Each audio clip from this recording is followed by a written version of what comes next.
दोस्तों, आज मैं जी जैन के इस प्लेटफॉर्म के ऊपर आपसे चर्चा करूंगा। MPPSC assistant professor political science का जो सिलेबस है उसका एनालिसिस करूंगा।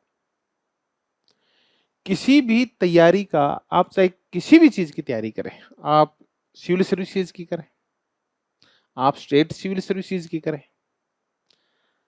आप चाहे स्कूल लेक्चर पीजीटी की करें, आप असिस्टेंट प्रोफेसर की करें, इवन आप ग्रेड 4th की करें या किसी की भी करें, दो चीजों को हमेशा ध्यान रखें। सबसे पहले आप सिलेबस देखें और उसके बाद जो ओल्ड पेपर्स हैं वो देखें। यहां से आपकी तैयारी शुरू होती है दोस्तों। तो आप ये दो काम जरूर कर लें कि एक आप जो अभी तो मैं एनालिसिस कराऊंगा आपको, आप खुद भी एक बार उस सिलेबस को लेके बैठे जो एमपीपीएससी ने असिस्टेंट प्रोफेसर 2026 के लिए जारी किया है।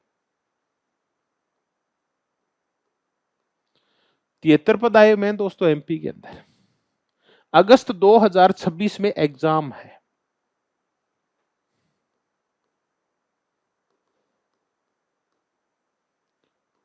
मार्च 27 से फॉर्म अप्लाई होना शुरू होंगे, 27 मार्च 2026 से, और 26 अप्रैल 2026 तक कंप्लीट हो जाएंगे। एक महीने आप फॉर्म अप्लाई करें, तैयारी करेंगे। तो आप अगर ये अप्लाई करते हैं तो आप एमपी पीएससी ने जो सिलेबस जारी किया है पॉलिटिकल साइंस का, उसका एनालिसिस कर लें। आप खुद भी कर लें, आप मेरे साथ भी कर लें। तो दोस्तों वही बेस मैं बनाने जा रहा हूं कि आपके सिलेबस में है क्या। आप एक और ध्यान रखें, अगर आप इस सिलेबस को अपना साथी बना लेते हैं तो दुनिया की कोई भी ताकत आपको किसी भी सिलेक्शन से नहीं रोक सकती। कुछ नहीं करना होता आपको। आपको सुबह उठते ही और सिलेबस देखना होता है उठते ही, और उसमें यह देखना होता है कि कौन सा टॉपिक मुझे आता है, कौन सा नहीं आता, कौन से मैंने कर लिया है, कौन सा अभी भी अधूरा है, कितना हो गया है, कितना अभी बकाया है, कितने दिन है। आप एक बार अगर 10 मिनट उठते ही आपने सिलेबस देख लिया तो आपका पूरा दिन अच्छा जाएगा। एक मिनट भी आप वेस्ट नहीं करेंगे। बस करना क्या है, सोते वक्त एक बार और देखना सिलेबस को। जब सोते वक्त देखेंगे तो आपको पता चल जाएगा आपको क्या करना था, क्या नहीं कर पाए, और पूरे दिन में कितना टाइम आपका वेस्ट गया जिसका आप सदुपयोग करके इसको कंप्लीट कर सकते थे। तो ये सिलेबस आपको सोने नहीं देगा। ये आपको मनोयोग पूर्वक एक दिशा में आपके ध्यान को केंद्रित रखेगा। और ये सिलेबस है जो आपको जगाएगा भी जल्दी और सोने भी लेट देगा, और अपने आप आपकी पूरी रणनीति को तैयार कर देगा कि तैयारी कैसे करनी है, कैसे नहीं करनी है। तो दोस्तों मैं तो कहता हूं सबसे अच्छा जो हमारा साथी होता है, जो हमें ये कहता है कि मैं क्या करना है क्या नहीं करना, वो हमारा सिलेबस होता है। बस इसको साथी बनाइए, फिर देखिए आपका सिलेक्शन कैसे होता है।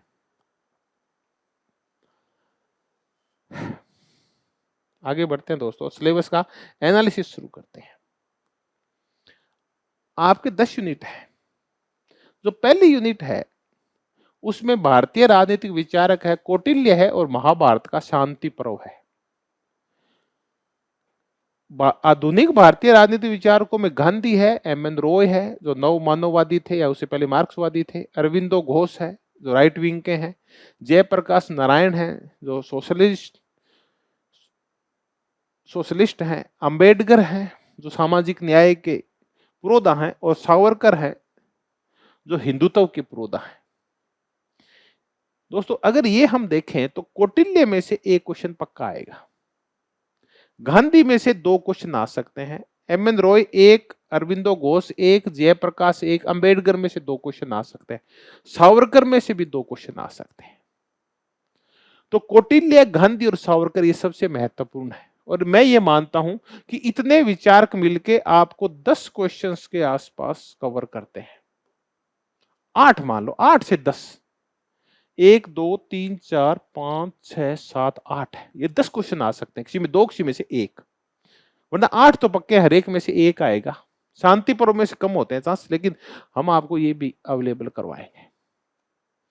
यूनानी आ गए, फिर प्लेटो और अरस्तु, यहां से एक के क्वेश्चन कोई नहीं रोक सकता। मैकियावली, होब्स, लोक और रूसो, यहां से जरूर क्वेश्चन आते हैं दोस्तों। बेंथम और मिल में से हो सकता है एक आए, हेगल में से एक आए, लेकिन मार्क्स में से जरूर आएगा आपके। ग्रीन में से भी आए आए वरना नहीं आए। तो यहां प्लेटो, अरस्तु और रूसो और मार्क्स, ये चार जरूर करके जाएं आप। मैकियावली में से खैर आता ही है। अब इनको जब करें आप तो इनकी बुक्स जरूर करके जाएं, और इनकी बुक्स हैं वो उनको सीरीज में और करके जाएं, विशेष करके रूसो की बुक्स को और कार्ल मार्क्स की पुस्तकों में से जरूर क्वेश्चन आता है आपके। बेंथम मिल में से एक पे क्वेश्चन आएगा। अब आगे आधुनिक विचारक है लेनिन और माओ, माओ में से एक क्वेश्चन आएगा। ग्रामसी में से एक क्वेश्चन आ सकता है आपके। उसके बाद है रोल्स और नोजिक, रोल्स में क्वेश्चन जरूर आएगा। अगर मैं इनको हटा भी दूं, कि अगर मैं महत्वपूर्ण मानूं तो कौटिल्य, गांधी, सावरकर, प्लेटो, अरस्तु, मैकियावली, रूसो और जॉन रोल्स, इनमें से हर हालात में क्वेश्चन आएगा। नोजिक और समुदायवादियों में से, समुदायवादियों में देखिए आपने हो अधिकांश राज्यों में ये लिखा हुआ है, रोल्स लिखा हुआ है, नोजिक लिखा हुआ है, और यहां माइकल वाल्जर लिखा हुआ है। दिए तो उन्होंने थिंकर्स है, लेकिन यहां तो पूरी अवधारणा ही दे दी। तब आपको यहां मैंकिटायर भी करना पड़ेगा, कम्युनिटेरियनिस्ट के सारे थिंकर्स करने पड़ेंगे। मैंकिटायर करना पड़ेगा, वाल्जर करना पड़ेगा, चार्ल्स टेलर करना पड़ेगा, और सैंडल को भी करना पड़ेगा, माइकल सैंडल को। तो आपको यहां से कम 4-5 विचार, लेकिन उसकी बुक्स और बड़ी बड़ी थीम करनी होगी, यानी 2-1 पेज का मैटर बनेगा इनकी बड़ी बड़ी चीजें छांटे। तो यहां से पिछली बार तो क्वेश्चन आए थे 24, लेकिन मान के चलिए कि यहां से 20% तो आएंगे पक्का। ये ऐसी यूनिट है जिसमें सबसे ज्यादा क्वेश्चन आएंगे, एक यूनिट में से आपके लगभग 20 से लेकर और 25% यहां से आएंगे, क्योंकि हर एक जो भी पेपर सेटर होता है उसके दिमाग में ये थिंकर्स चलते जरूर हैं। तो ये हमने पहली यूनिट की कि इस यूनिट में है क्या। अगली यूनिट के ऊपर चर्चा करते हैं। इसमें अवधारणाएं हैं, कंसेप्ट्स एंड इश्यूज है। मध्यकालीन राजनीतिक विचारकों में चर्च राज्य संबंध और दो तलवारों का सिद्धांत है। यहां से कम चांस होते हैं, इतना ही पूछ लेते हैं दो तलवारों का सिद्धांत है किसका, पोप ग्लेसियस प्रथम का है। इसमें से कोई डीप क्वेश्चन नहीं बनते कभी, यहां से बहुत ही कम चांस है। हाँ, अब शुरू होते हैं व्यवहारवाद और उत्तर व्यवहारवाद। एक के क्वेश्चन पक्का आएगा। उत्तर व्यवहारवाद है क्या, इसकी विशेषताएं पूछेंगे, देखना आपसे। यह एक छोटी सी कोटेशन होती है कि अच्छा क्या है, निश्चितता या अनिश्चितता, प्रासंगिकता या अप्रासंगिकता, ये ऐसी एक लाइन बनती है, वहां से होता है उत्तर व्यवहारवाद। व्यवहारवाद में से ज्यादा चांस होते हैं कि इसकी विशेषताएं हैं, 8 फाउंडेशन स्टोन्स है इसके, 8 आधारभूत आधारशिलाएं, वहां से क्वेश्चन आता है व्यवहारवाद में। फिर ये क्वेश्चन है राजनीतिक सिद्धांत का पतन व पुनरुत्थान। अगर ईस्टर्न पे क्वेश्चन यहां नहीं आया तो यहां से राजनीतिक सिद्धांत का पतन और पुनरुत्थान, ये बड़ा महत्वपूर्ण टॉपिक है। यहां से एक मिलान करने वाला क्वेश्चन आएगा कि ईस्टर्न ने पतन के ऊपर क्या कहा, उसके बाद जो ब्रिटिश हैं उन्होंने क्या कहा, रॉबर्ट डेहल ने क्या कहा, लिपसेट ने क्या कहा, ये क्वेश्चन आएंगे इसके ऊपर। पुनरुत्थान के ऊपर कम चांस होते हैं क्वेश्चन आने के, पतन के ऊपर ज्यादा चांस होते हैं। उसके बाद डेमोक्रेसी है, प्रजातंत्र या लोकतंत्र है, स्वतंत्रता है और समानता है, यहां से जरूर आते हैं आपके क्वेश्चन। एक क्वेश्चन पक्का आएगा। व्यक्तिगत और सामाजिक न्याय है, इसको अपन न्याय कर लेते हैं। न्याय चाहे प्लेटो का हो, चाहे वो रोल्स का हो, चाहे वो अरस्तु का हो, यहां से क्वेश्चन आते हैं। फिर विचारधारा की भूमिकाएं परिवर्तन के सिद्धांत हैं, लेनिन, माओ और गांधी की आपसी तुलना है, ये वही हो जाएगी दोस्तों तुलना। तो इनको अगर छोड़ दें तो यहां से 10 से क्वेश्चन आएंगे आपसे, 8 से 10 क्वेश्चन यहां से आते हैं। तो इस यूनिट में से आपके क्वेश्चन कम आते हैं, लेकिन ये मानिए कि यहां से नहीं आएंगे तो व्यवहारवाद को, उत्तर व्यवहारवाद को, पतन और उत्थान को और इन टॉपिक्स को अच्छी तरह से कर ले। यहां से 8 से 10 क्वेश्चन आएंगे। तो इसको तो अपन भूल जाएं, क्योंकि ये तो पहले कर रहे हैं अपन, पहली यूनिट में आ गया है। तो छोटा सा यूनिट है ये, अगर आप चाहें तो ये 2-3 दिन में कंप्लीट हो सकती है आपकी ये वाली यूनिट।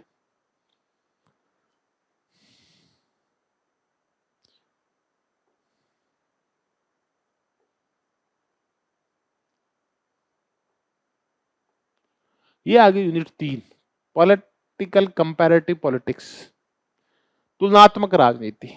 एक अनुशासन के रूप में उद्भव है, महत्वपूर्ण नहीं है ये, प्रकृति और विषय क्षेत्र से नहीं आते। आपके क्वेश्चन आना शुरू होते हैं ये जो पारंपरिक अप्रोचेस से नहीं आते, आपका शुरू होता है पहले व्यवस्था, सिस्टम थ्योरी डेविड डिस्टन वाली, फिर होता है स्ट्रक्चरल फंक्शनल थ्योरी, फिर आते हैं मार्क्सवादियों से, आपके बहुत ही कम चांस होते हैं, इन दो से क्वेश्चन आते हैं ज्यादा। फिर शासन के अंग आ गए, कार्यपालिका, व्यवस्थापिका और न्यायपालिका, एक तुलनात्मक अध्ययन आ गया तीनों के मध्य। ये विभिन्न देशों की कार्यपालिका, व्यवस्थापिका, न्यायपालिका 7-8 पेज का पूरा ही मैटर है, और यहां से कम 2 से लेके 3 क्वेश्चन आएंगे आपके, देखना। अब ये जो रचना व्यवस्थावाद है, संरचनात्मक प्रकार्यवाद है, इसी के साथ जुड़ा हुआ है राजनीतिक विकास, राजनीतिक आधुनिकीकरण, राजनीतिक संस्कृति, राजनीतिक समाजीकरण और राजनीतिक संचार और राजनीतिक अभिजात और प्रजातंत्र का अभिजनवादी सिद्धांत। ये जो अभिजनवादी सिद्धांत है ये लोकतंत्र में आ जाता है, तो ये डेमोक्रेसी के साथ कर लेंगे। हाँ, राजनीतिक अभिजात भी वहीं आ जाएंगे, तो इसको तो छोड़ देते हैं, इससे आगे आगे वाले कर लेते हैं।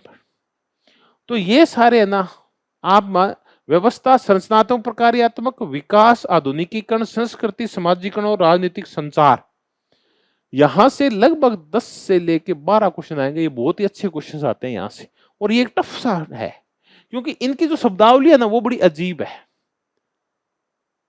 आमंड है, पावेल है, कोलमैन है, हेलियो जारगाइव है, एफ.डब्ल्यू. रिग्स है, या अजीब से विचार कहा जाएंगे, सैमुअल पी हंटिंगटन है, सिडनी वर्बा है, क्योंकि ये कम पढ़े होते हैं अपने अपने प्लेटो, अरस्तु, ये तो घने पढ़े होते हैं, ये बहुत ज्यादा पढ़े होते हैं। तो ये जब पूछ लेते हैं ना तब थोड़ा सा, कौन से, इनको छोड़ के ना, ये तो बहुत पढ़ा है आपने, कार्यपालिका, व्यवस्थापिका, न्यायपालिका, ये नहीं, मैं इन अप्रोचेज की बात कर रहा हूं। तो ये सबसे मस्त यूनिट लगती है मुझे, तो ये बिल्कुल कॉम्पैक्ट सी है, और यहां से पूरे में से पूरे नंबर आ सकते हैं अगर आप इनकी ढंग से तैयारी कर लें। तो हम आपको जो नोट्स देंगे ना वो बिल्कुल पिन पॉइंट नोट्स देंगे हम आपको।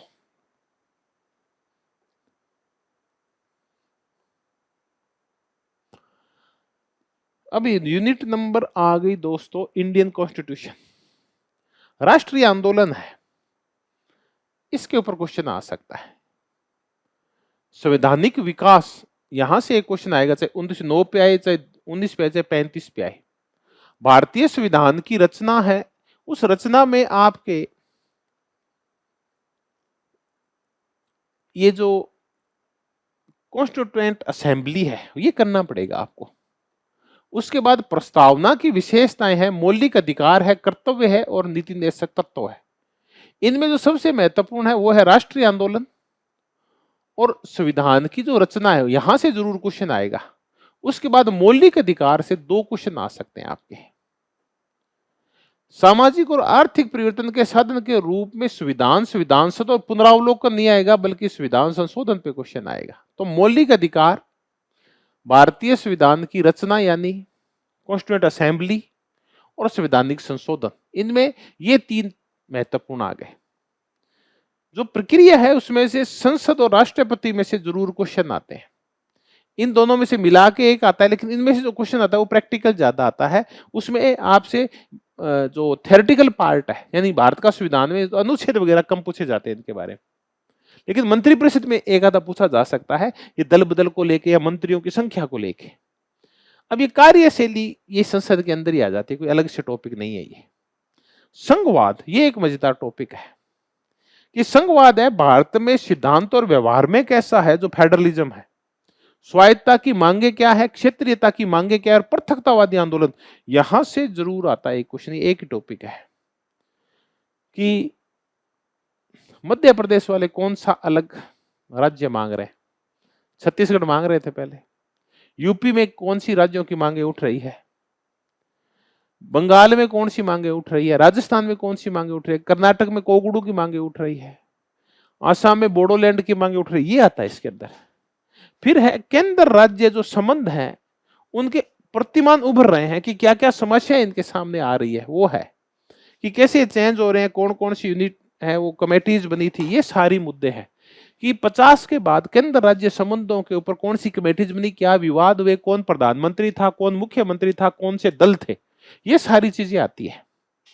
फिर न्यायपालिका है आपके, उच्चतम न्यायालय है, उच्च न्यायालय है, न्यायिक पुनरावलोकन, सक्रियता, जनहित के मुकदमे और न्यायिक सुधार। तो इसमें से सुप्रीम कोर्ट जब करते हैं तो उसमें पुनरावलोकन भी आ जाता है, जुडिशियल एक्टिविज्म न्यायिक सक्रियता भी आ जाती है, पीआईएल भी आ जाती है और जुडिशियल रिफॉर्म्स भी आ जाते हैं। फिर दल है, दबाव समूह है, जनमत है, संचार है, कृषक आंदोलन है। इसमें से जो क्वेश्चंस आते हैं वो दल वाले आते हैं। उसके बाद कृषक आंदोलन में से कम चांस होते हैं। उसके बाद चुनाव व्यवहार तो नहीं आता, लेकिन चुनाव आयोग में से क्वेश्चन आ जाता है, और चुनाव सुधार में से जरूर आता है दोस्तों क्वेश्चन, हर हालात में चुनाव सुधार कि कौन कौन सी कमेटीज बनी थी, चाहे वो इंद्रजीत गुप्ता कमेटी हो चाहे और कोई कमेटी हो। वर्ग, जाति, लिंग और ओबीसी, इसमें से जाति के ऊपर ज्यादा क्वेश्चन आते हैं। वंचित वर्ग और क्षेत्रीय मुद्दे तो यहीं आ जाएंगे राज्यों के अंदर। राष्ट्र निर्माण और एकीकरण की समस्याओं से कम उठते हैं। तो ये था जाति के मुद्दे। जाति पे तो जाति, राजनीतिक दल कौन से हैं, कौन से राज्य में कौन सा काम करता है, उसकी विचारधारा क्या है, संघवाद पे जरूर आता है, संसद है, राष्ट्रपति है, संवैधानिक संशोधन है, रचना है और मौलिक अधिकार है। अगर इसमें से आप टॉपिक छांटे तो ये मानिए कि यूनिट तो बहुत बड़ी है, लेकिन क्वेश्चन इसमें से 10 से 12 ही आएंगे। तो मुख्य मुख्य अगर आप कर लेंगे तो वहां से क्वेश्चन आ जाते हैं।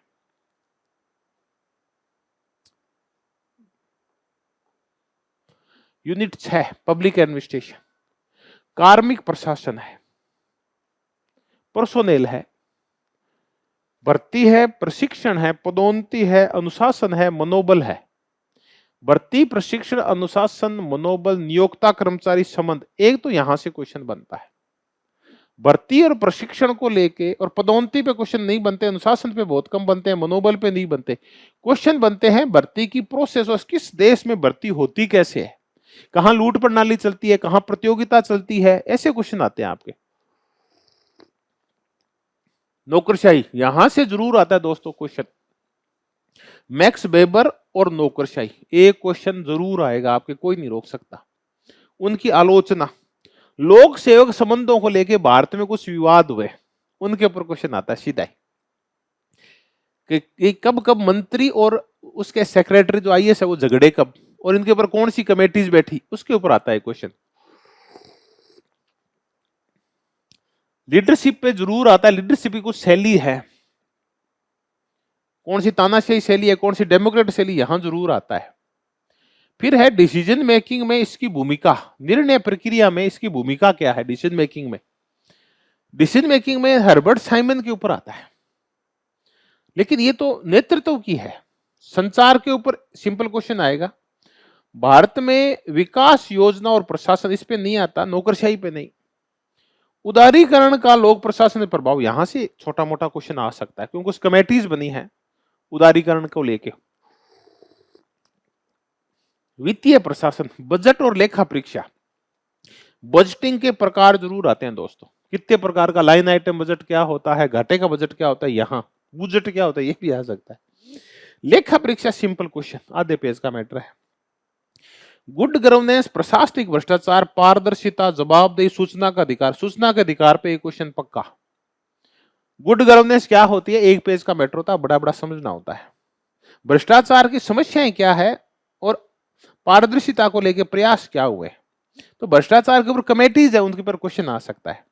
शिकायत निवारण में लोकपाल और लोकायुक्त पे एक क्वेश्चन बनता है दोस्तों, हालांकि आजकल बंद हो गया, ये दिखाई नहीं देता, फिर क्या तो आ जाए।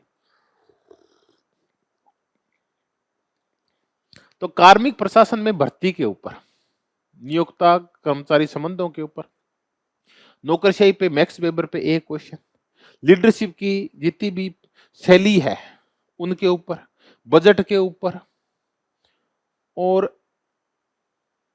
सुशासन के ऊपर, भ्रष्टाचार के ऊपर कमेटीज, आरटीआई, सूचना का अधिकार और लोकपाल और लोकायुक्त और ओम्बुड्समैन जो स्वीडन का है। ये पब्लिक एड का एक पोर्शन है दोस्तों, हम इसको बहुत ही कम करते हैं, लेकिन ये थ्योरेटिकल सा सिंपल सा है। अगला जो है वो है फॉरेन पॉलिसी।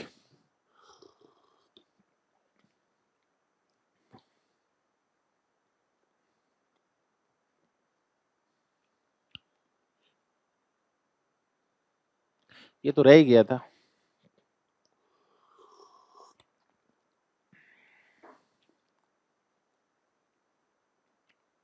हमने 4 इंडियन कॉन्स्टिट्यूशन किया था, उसके बाद 5 था पब्लिक एडमिनिस्ट्रेशन।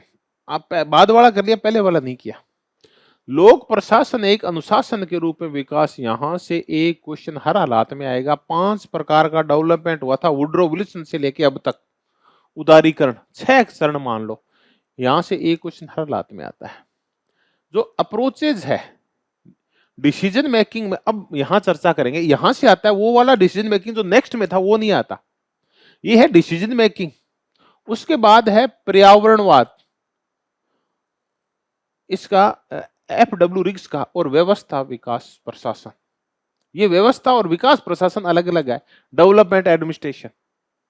यहां से छोटे छोटे टॉपिक हैं ये, और एक एक क्वेश्चन जरूर निकालते हैं यहां से।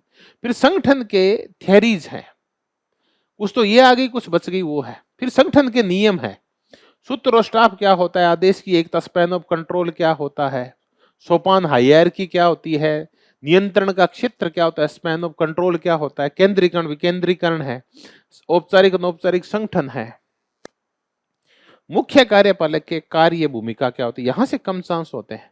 क्वेश्चन आता है सूत्र और स्टाफ में से, क्वेश्चन आता है आदेश की एकता में से, क्वेश्चन आता है नियंत्रण का क्षेत्र में से। उसके बाद आते हैं आपके सार्वजनिक निगम क्या होते हैं, यहां से सिद्धांतों में से तो आते ही आते हैं। फिर विकास प्रशासन में एक क्वेश्चन आ सकता है। ये ऐसे टॉपिक है जो मैंने गोल गोल कर दिए, यहां से एक क्वेश्चन जरूर आता है इन टॉपिक्स में से। 6 हो ही गया था, भर्ती प्रशिक्षण वगैरह मैक्स वेबर है। तो ये 2 यूनिट है दोस्तों जो लगभग 25 क्वेश्चन कवर करेगी, आपको देखना। हालांकि हिसाब से तो 30 आने चाहिए, लेकिन 25 पक्के आएंगे। और ये सबसे सिंपल है, मुझे सिंपल लगती है, आपको सिंपल लगेगी, लेकिन आपको नहीं लगेगी, सॉरी, क्योंकि आपने पहले पब्लिक एडमिनिस्ट्रेशन बहुत ही कम पढ़ा है। आपने नेट भी की थी, लोक प्रशासन नहीं पढ़ा था। JRF की थी तब थोड़ा सा बहुत पढ़ा था। MA में 1 पेपर लगता है आपके, या 2 पेपर लगे होंगे तब पढ़ा होगा थोड़ा बहुत, वो तो भूल गए आप। अब पढ़ना पड़ेगा आपको।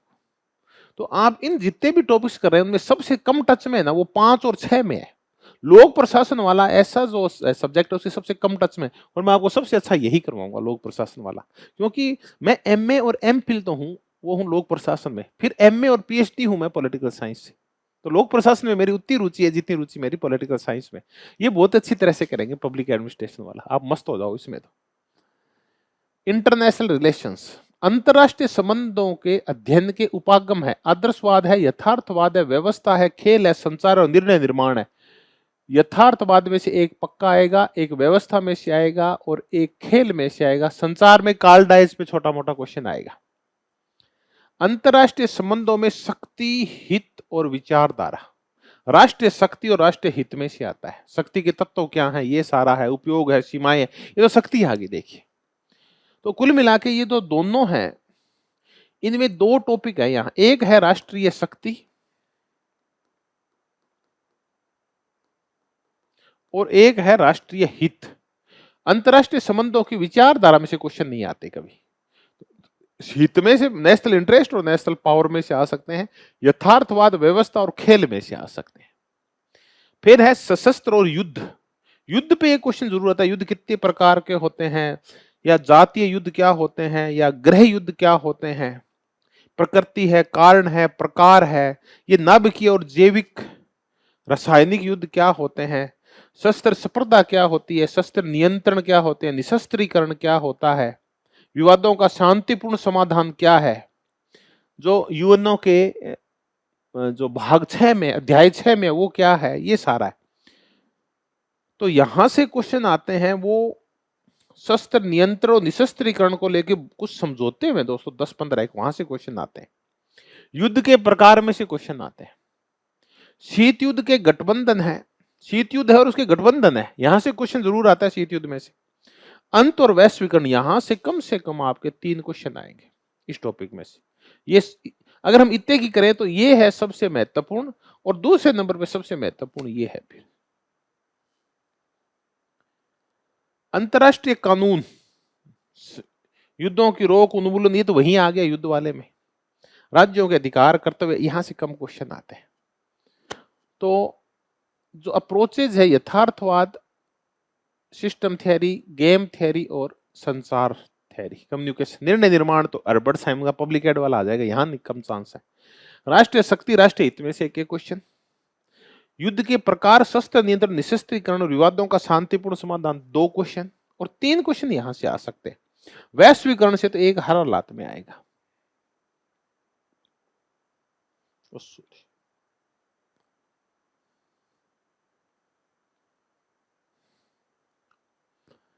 अब हम यूनिट नंबर 8 पे चलते हैं कि उसमें क्या है। Foreign policy. फॉरेन पॉलिसी में अंतरराष्ट्रीय संबंधों का राजनीतिक अर्थशास्त्र है, कम चांस होते हैं। हाँ, नव अंतरराष्ट्रीय आर्थिक व्यवस्था, यहां से नियो पे क्वेश्चन आ सकता है। और जब नियो का करेंगे तो उसी दौरान उत्तर दक्षिण, दक्षिण दक्षिण संवाद, विश्व व्यापार संगठन, WTO, नव उपनिवेशवाद और निर्भरता। नव उपनिवेशवाद में भी आ सकता है, लेकिन निर्भरता में से डिपेंडेंसी थियरी, चाहे वो कार्डोसो हो, चाहे एजी फ्रैंक हो, चाहे वो समीर अमीन हो, या फिर आपका वॉलरस्टीन हो। वॉलरस्टीन के ऊपर और एजी फ्रैंक में से जरूर आता है क्वेश्चन।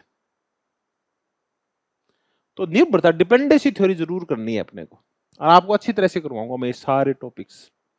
फिर क्षेत्रीय है, सार्क है, आसियान है, ओपेक है, ओएस है, G20 है। G20 के ऊपर क्वेश्चन आएगा क्योंकि पीछे भारत में हुआ था इसका सम्मेलन। सार्क और आसियान में से आ सकता है कि ओपेक में से जरूर आएगा क्योंकि संकट चल रहा है अभी। ऑयल पेट्रोलियम एक्सपोर्ट कंट्री, यहां से जरूर आएगा। फिर यूएन में तो आएगा ही आएगा। यूएन के अंदर विशेष करके जो क्वेश्चन आएगा वो चार्टर में से अपन करेंगे तो यहीं से लगभग निकल आता है क्वेश्चन। उसके अंग वगैरह सारे करेंगे अपना अच्छी तरह से। यूएन में से एक क्वेश्चन। अंतरराष्ट्रीय मामलों में भारत की भूमिका, ये नहीं आएगा, लेकिन भारत के पड़ोसी देशों के साथ संबंध जरूर आएंगे। बस इतने में से क्वेश्चन आएंगे। ये बाकी तो युद्ध है, सुरक्षा संबंधी सरोकार है, मध्यस्थ की भूमिका है, ये पड़ोसी देशों के संबंध में प्रकट हो जाती है। विदेश नीति करते हैं तो सभी इसी में आ जाता है। यहां से क्वेश्चन आएंगे, विशेष करके संबंध आएंगे बांग्लादेश, चीन और पाकिस्तान के साथ। भारतीय विदेश नीति विशेषता विशेषता बस यही एक साथ ही आ जाती है। तो इसमें ये वाला टॉपिक, निर्भरता सिद्धांत, सार्क, आसियान, ओपेक, संयुक्त राष्ट्र संघ और उसका चार्टर, और भारत के पड़ोसी देशों के साथ संबंध, ये 6-7 टॉपिक है जहां से एक 2 क्वेश्चन जरूर आएंगे। ये बिखरा बिखरा लग रहा है, इसको समेटते हैं तो ये एक ही टॉपिक बन जाएगा। देखो, भारत, अंतरराष्ट्रीय मामलों में भारत की भूमिका, भारत ने जो युद्ध की है, सुरक्षा संबंधी सरोकार, मध्यस्थता, लक्षण, विशेषताएं, राजनीति, ये एक ही टॉपिक है। ये एक हो गया। पड़ोसी देशों का संबंध और टॉपिक हो गए एक एक देश के साथ। तो ऐसे उन्होंने क्या किया, सिलेबस को बिखेर ज्यादा दिया।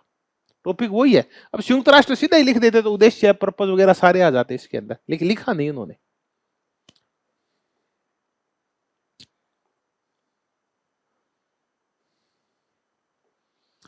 ये था दोस्तों 8। अब अपने पास आ गया 9 नंबर।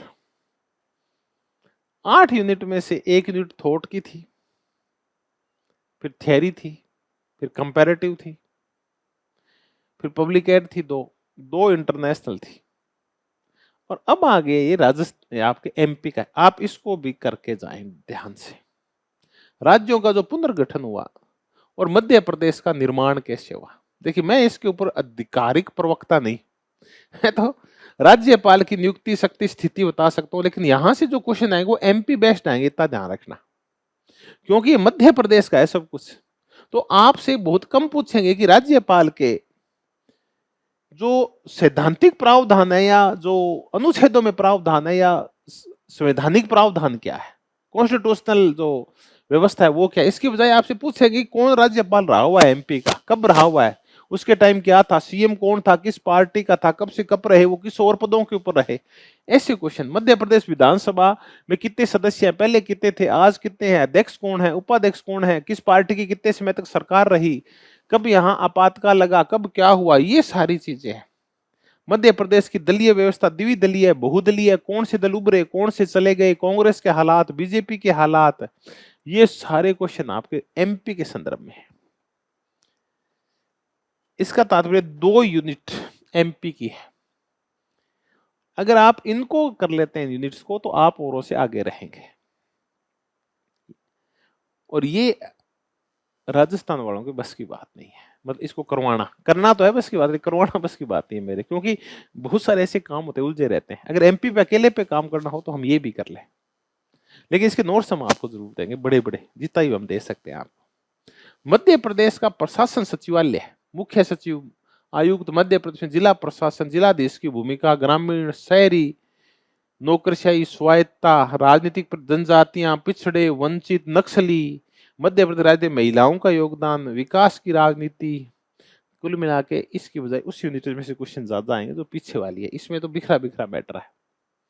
तो ऐसे करके दोस्तों ये 10 यूनिट है, 150 क्वेश्चन आने हैं और 10 यूनिट में से आने हैं। अगर ब्लूप्रिंट के अकॉर्डिंग बनाया जाए तो हर एक यूनिट में से जो क्वेश्चन बनते हैं वो बनते हैं 15, लेकिन ब्लूप्रिंट के अकॉर्डिंग बनता नहीं है पेपर। किसी में से ज्यादा आएंगे, किसी में से कम आएंगे। थ्योरी के क्वेश्चन कम आएंगे, लेकिन थॉट के यानी थिंकर्स के क्वेश्चन ज्यादा आएंगे। आप लगातार एक सिलेबस बना लीजिए, कितने टॉपिक आपको आते हैं, कितने आपने पहली बार पढ़े हैं, कितने आज तक नहीं पढ़े, इन सबको देखिए। तब तक मैं आपको मैटर अवेलेबल करवाता हूं। आप अगर MP assistant professor political science की तैयारी कर रहे हैं तो जो जीजेन ऐप है उसके ऊपर इसका पूरा सिलेबस अवेलेबल है, पूरे नोट्स अवेलेबल हैं या हो जाएंगे अगले 2-1 महीने में,